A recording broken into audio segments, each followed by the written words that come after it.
Hey guys, and welcome back to my channel. I'm back with Tower, and today I'm going to show you something incredible. This is my brand new 4-in-1 Wagon Ignite Barbecue XL. Let me take you through a few of the functions that this thing can do. So starting over here, we've got the gas top stove, which is absolutely perfect for keeping things going outside. You've got a nice chili on the go, barbecue sauce, maybe some barbecue baked beans. There's no need for you to go back inside. Moving on here, we've got the gas island barbecue. This is great for those that aren't as confident with barbecuing and like a little bit more control. The built-in shelves are fantastic for keeping things warm once they're cooked. So once you've done your veg, your meat, and you want the meat to rest, you can put the fish on and still keep everything warm and smelling of that incredible barbecue smell that we all love and adore. Moving on, it continues. Here we've got the charcoal side. So this is for those that want to get that smoky flavour into the meat. This is great for doing whole fish, whole pieces of meat. The size is perfect as well, so you can really cater for a whole family for parties. It's brilliant. Then, onto the creme de la creme of the barbecue, a feature that I am absolutely obsessed with. It's got a built-in smoker.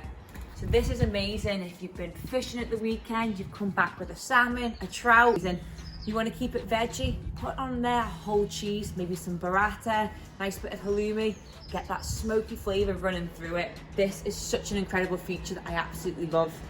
If you're all ready, let's light this thing up. And the most daunting thing I think most people find when it comes to barbecuing is the initial stage of lighting a barbecue. We're going to go through some really good, simple and helpful tips that my dad taught me, and I'm going to show you how to light a barbecue. It's going to bake the most beautiful flames and not burn any of your foods. Let's go. Let's talk about two pieces of kit that are not necessary, but I highly recommend and are really helpful when lighting a barbecue. The first one is a fire starter. This is just a great way to light your charcoals and control the heat. Second is a fire lighter. This is just a little cheat way to get the flame going faster. But the most important thing that I have to tell you is always choose a natural one. My dad always told me to avoid using ones that you'd use inside in the house that are filled with chemicals and petrol, because this will really impart on the flavour of the food.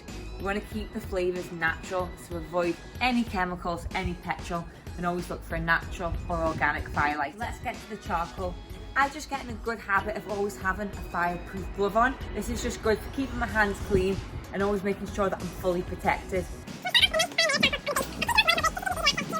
Going in with a fine layer of charcoal on the bottom.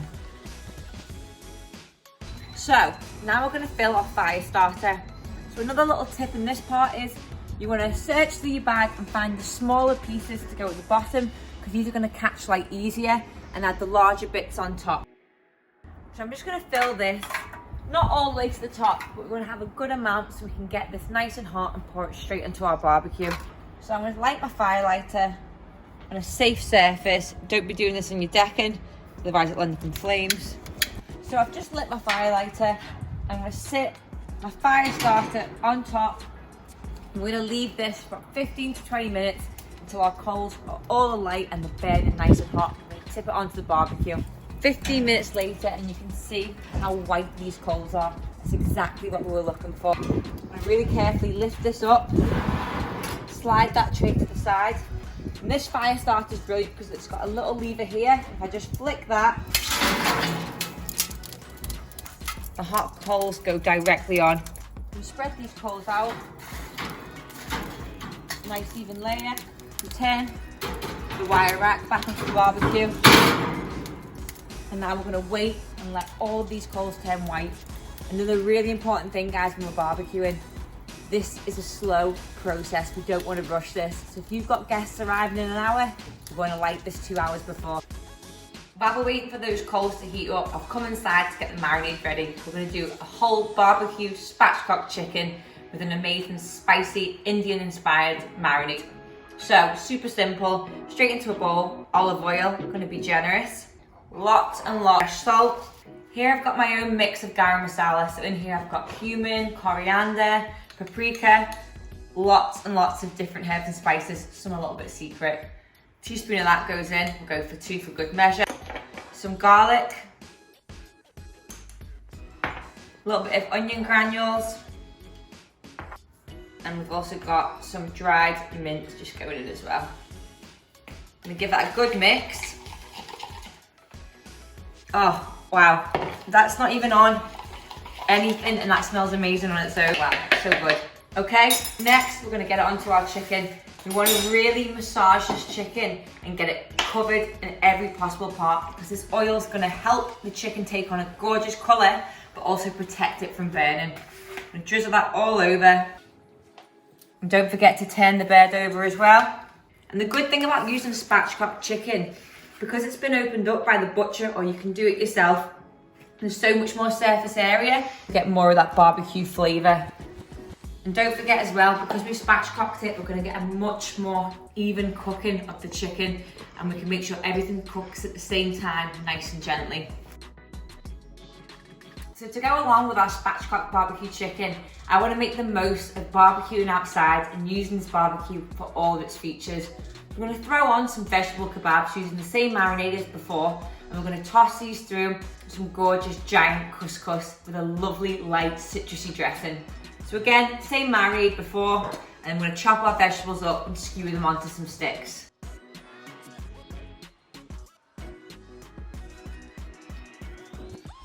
Oiled my grill racks just to avoid anything sticking. I'm going to go on with our spatchcock chicken.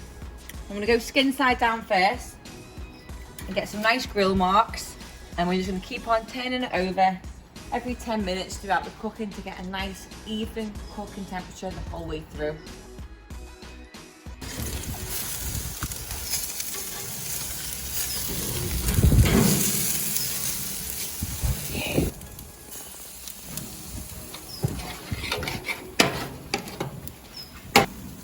Start now on the dressing for our giant couscous. Super simple, some lemon, lime, zest and the juice. A bit of sweet chilli, good season of salt, and I'm going to bring that all together with some olive oil. So we're back outside, back on the grill. My couscous is cooked, so is my dressing, so I'm going to add that all together. Nice little tip, add the couscous while it's still warm, you've got a better chance to absorb more flavour. Then we've got our lovely vegetable kebabs we did earlier on.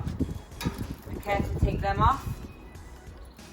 I've been using the shelf rack just to let them stay warm once they were cooked. I'm going to go straight into the bowl. They smell amazing.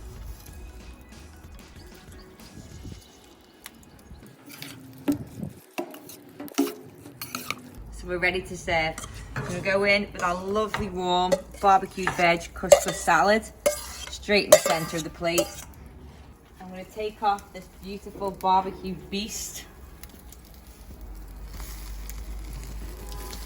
Wow.